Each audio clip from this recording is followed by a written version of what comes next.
one I'd say is automation. So growth hacking focuses on technology and automating things, which is good for startups because it means you don't need a lot of people. Number two, I would say free, as in you don't need lots of money to use growth hacking tactics, so it's really ideal for startups. And number three would be metrics. So because we're using technology in growth hacking tactics, there's a focus on using data and metrics to make your decisions. Well, that's a difficult question to answer in a short space of time, but you'll learn a lot about that in the workshop video.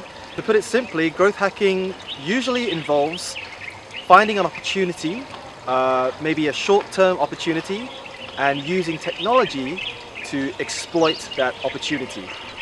That's basically all it is, but you'll learn a lot more about it in the workshop video. We talk about this in the workshop video as well. Actually, the workshop covers early stage startups at the idea stage, mid-stage startups where you have a product, and later stage startups where you're looking to grow.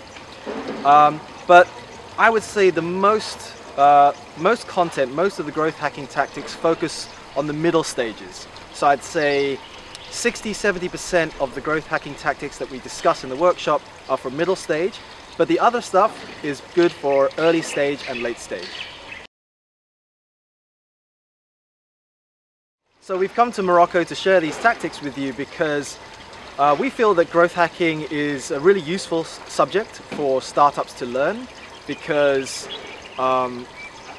it's the kind of stuff that's perfect for startups. It's cheap to execute, it requires some use of technology. Most startups are involved with technology in some way, and it can really help you grow in the early stages. So we wanted to introduce growth hacking as a topic so that you can get a good foundation of knowledge and then maybe go off and learn more about growth hacking by yourself and implement some of the techniques.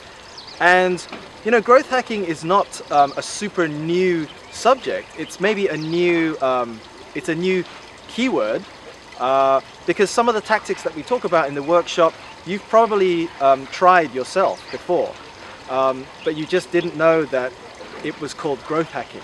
So we're going to share some stuff with you that maybe you've seen before, and other stuff that hopefully will be very new to you.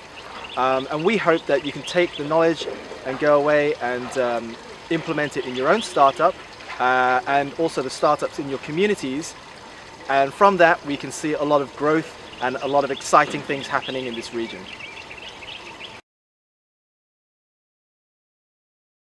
I would say, number one, it's pretty important to know a little bit about technology. So you can start with the basics like learning HTML, learning CSS. This will help you when you're doing things like landing page optimization.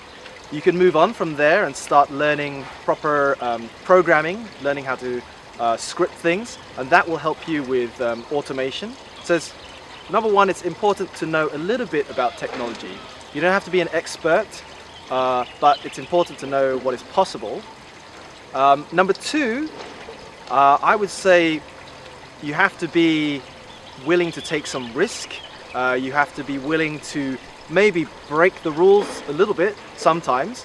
And some of the examples that we talk about in the workshop are where startups have kind of broken the rules a little bit in the early stages in order to get an advantage. And that really helped them grow in the early stages.